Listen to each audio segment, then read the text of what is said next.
Greetings and welcome to Illinois in Focus, powered by the Center Square. I'm Dan McCaleb, executive editor of the Center Square Newswire service. This week in Illinois in Focus, we'll discuss the split votes by the state's 2 Democratic U.S. senators and who Governor J.B. Pritzker agrees with.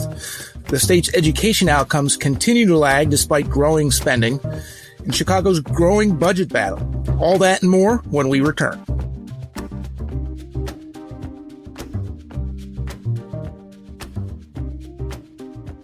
Some people would call him a loser.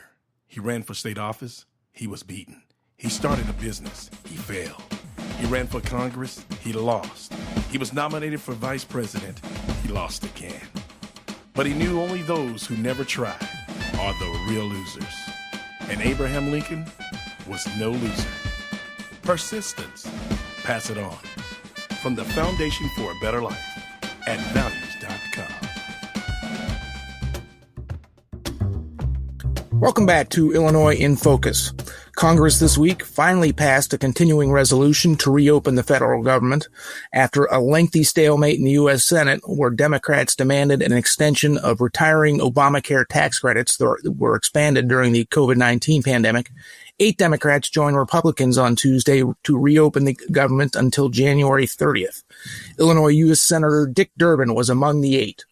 The House passed the legislation a day later, and President Donald Trump quickly signed it into law, reopening the government after 43 days, the longest in U.S. history. Joining me today is Illinois reporter Jim Talamonte. Jim, while Durbin flipped his vote to support the Republicans' continuing resolution, Illinois' junior senator Tammy Duckworth did not. Why did Durbin say he decided to vote for it? Well, Durbin spoke on the Senate floor, Dan, and he admitted, many of my friends are unhappy. They think we should have kept the government closed. He said, I share my colleagues' opinions of the administration, and he's been very critical of the Trump administration. Yeah. But he said, I cannot accept a strategy which wages political battle at the expense of my neighbor's paycheck or the food for his children. Interesting, Dick Durbin, for years, the majority whip, so a guy who would whip up Democratic votes. And here he went with a few colleagues and Republicans to get the shutdown resolution passed, or the ending the partial shutdown resolution passed, and reopening the government. So he's taken some criticism from his Democratic colleagues, but earned some praise from a more unlikely place, some of his Republican colleagues. Hey, Governor J.B. Pritzker this week said he disagreed with a Durbin switch. Tell us what Governor Pritzker had to say about it. And the governor was very careful. He started out by saying, I respect Senator Durbin. He said that a couple of times, but on this, I disagree. He said, I don't think the 8 members who voted the way they did should have done that. Pritzker said he thinks there was an opportunity to make sure that lawmakers would protect people's health care across the nation, talking about those Obamacare subsidies. And so he felt, and of course, also a very, very strong critic of the Trump administration, Pritzker felt that the Democrats should have dug in and should have held the line and not voted with Republicans and not reopened the government. And of course, the longer the shutdown went on, the more impact there was on Americans. Millions of Americans who get the SNAP benefits, what used to be called food stamps, were missing payments or getting only partial payments. Of course, airports across the country, air travel slowed down with thousands and thousands of both cancellations and delays. The federal government said it could be a couple of weeks before that, air traffic controllers 100% return to the job. So there still could be some delays going forward. The expiring Obamacare expanded tax credits that you mentioned, that will be the next fight. We expect, there to be debate, in December on those. The Republicans in Congress have promised at least a vote to extend those expiring tax credits. But we'll see. At least the federal government is open. I'm sure there's millions of Americans who are relieved at that. Why don't we change the I'm sorry, go ahead, Jim. Yeah, well, certainly the federal employees are happy to be. They'll be getting paychecks again. And right. Transportation Secretary Sean Duffy was in Chicago this week, a Tuesday, and he said if this doesn't get settled, if this were not to get settled, things are going to get a lot worse. And reporters were speculating about Thanksgiving. He said it won't take until Thanksgiving. He said this very weekend we'll have much more widespread disruption, more delays, more cancellations. Instead of having, 6% of flights canceled, we could be up 10 or more. And he even suggested that some airlines might stop flying. So definitely aviation disruption, while it was significant, especially to those people who had their flights canceled or delayed, it would have gotten a lot quicker, a lot worse, a lot quicker, according to Duffy, had the shutdown votes, had the shutdown not been ended, because things were going to get a lot more intense, and likely more and more workers were going to stop coming without getting paychecks. Moving on to education outcomes in the state. Illinois continues to throw more and more money at education, but the outcomes they don't get any better. You covered a new report that was released that takes a deep dive into that. What did the report say? Well, the latest Illinois report card came out, and we've been covering this over the last few months, that over the summer the Illinois State Board of Education revised its benchmarks and essentially lowering them so that for students to test at a grade level in math or reading, the requirements were not quite as stringent as they had been previously. So you might think that with the next round of testing coming through and the State Board of Education's report, that there would be great improvements just in students testing, just by virtue of the fact that the state lowered the standards. But we really didn't see that. 43% of students in Chicago public schools meet reading standards. 27% test competently in math for their grade level. And it's very similar this was 3rd through 8th. And then for 11th graders, not much better, and actually declining in math. Just 25% of 11th graders are proficient in math. And the numbers are not great statewide, and the numbers are especially poor in Chicago public schools, where there's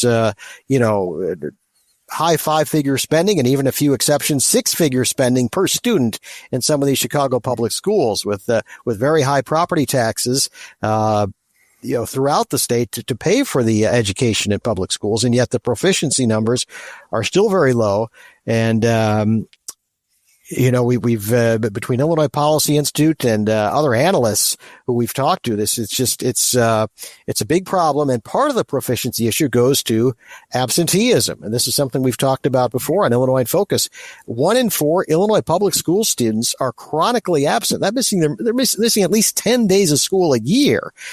So not just your typical 2 or 3 sick days, but 10 days a year at least. And an additional report, teacher absenteeism is also extremely high in public schools. Across Illinois, for the second year in a row, 34% of public school teachers miss 10 days or more. And in the Chicago public school system, it's far worse. We hear about equitable funding. We hear about equitable proficiency gaps and equity gaps. But how about the absenteeism equity? Chicago public school teachers, 43.2% of them missed 10 days or more last school year. So if you wonder why we're not getting proficiency, well, that part of the answer has to be there, that both teachers and students simply not there all that often. I mean, imagine, Dan, if you or I missed 43% of our work days. I don't think that would go over too well. Of course, the Chicago Teachers Union is a very powerful organization with significant ties to Chicago's mayor, Brandon Johnson, who used to work for CTU. And obviously you can't learn if you're not going to school, right? Also, we reported that Advanced Illinois says that state funding on K through 12 schools grew by 75% between 2008 and 2024. So just throwing more money at the problem is not fixing outcomes.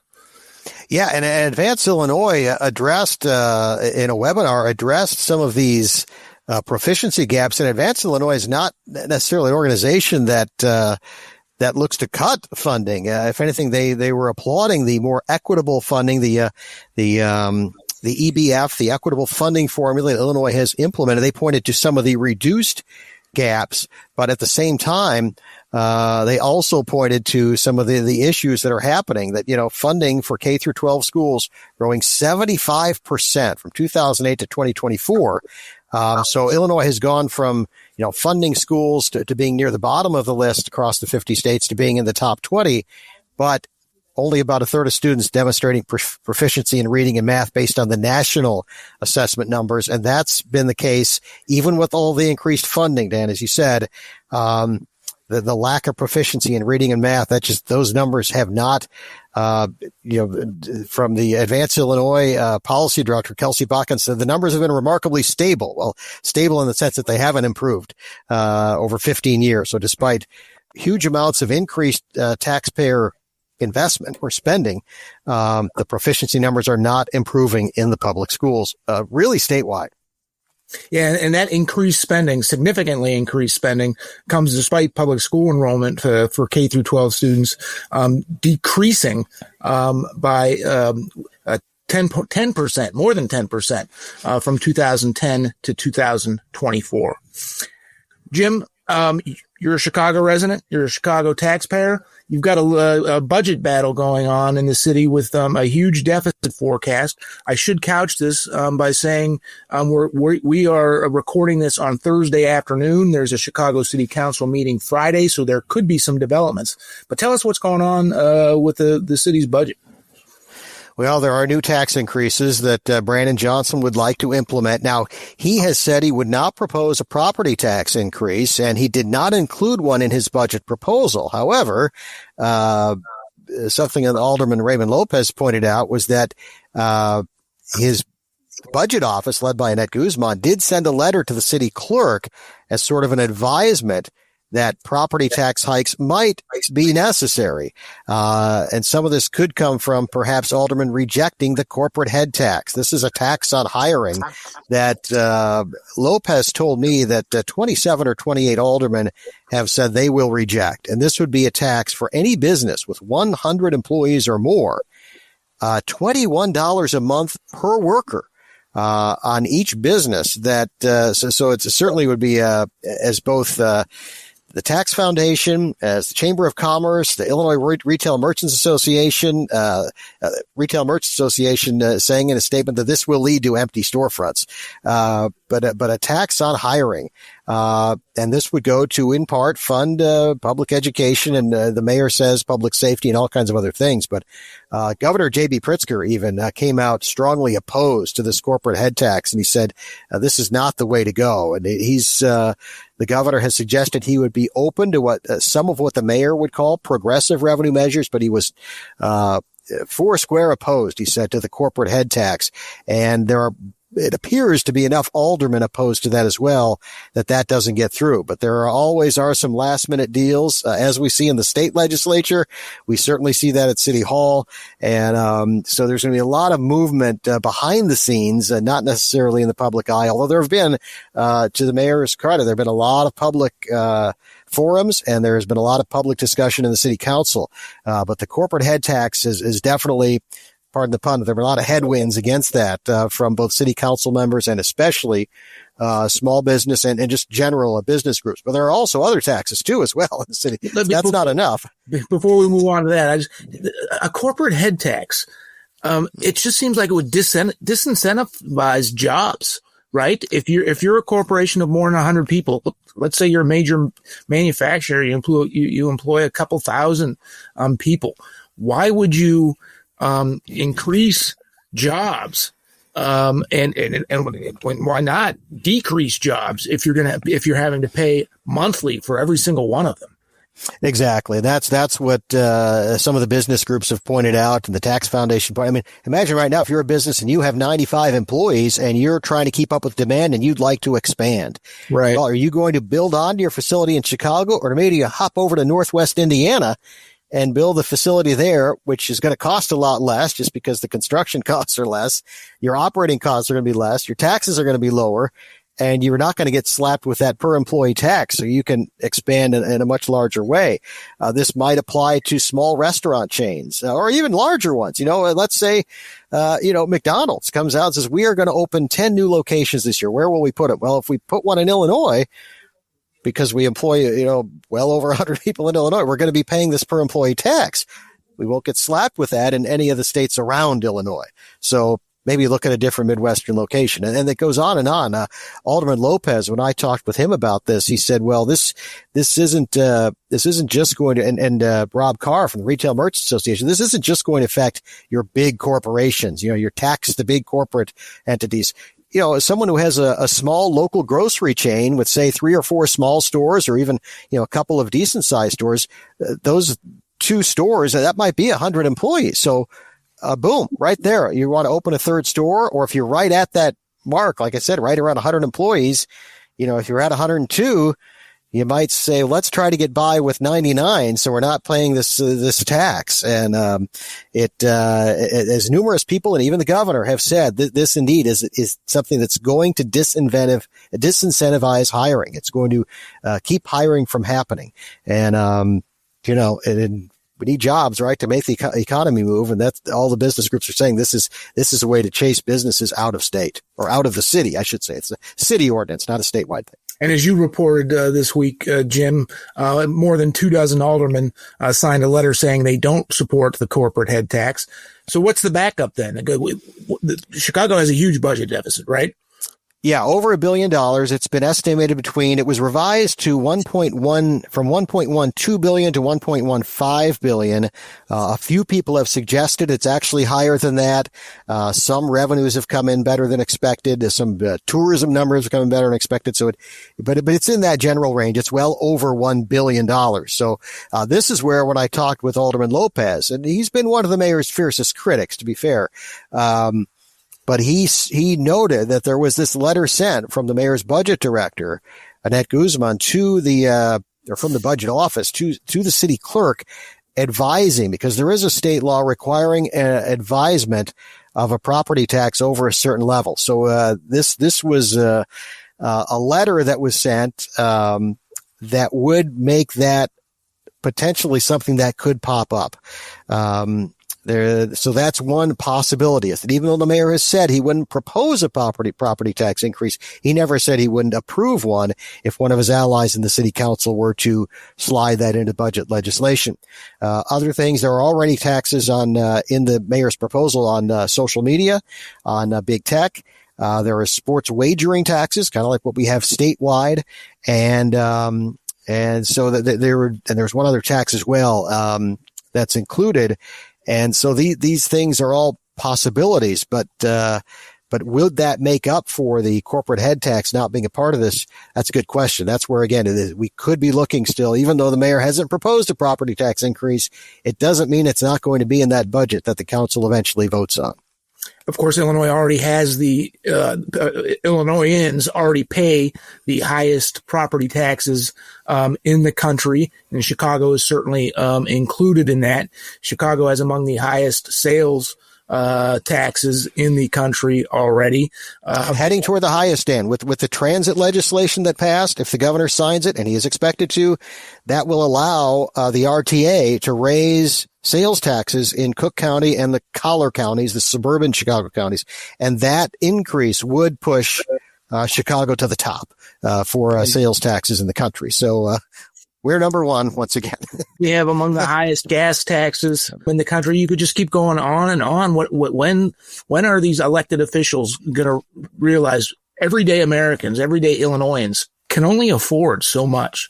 Yeah, and there are some, city council members who've argued, who said we can't keep doing this. Lopez being one, Anthony Beal, far south side alderman, saying, we can identify more efficiencies here. There's a lot more we can do. And a group of aldermen have set efficiencies to the mayor's office. And again, this is a statewide issue as well. Our budgets, we've set records the last several years.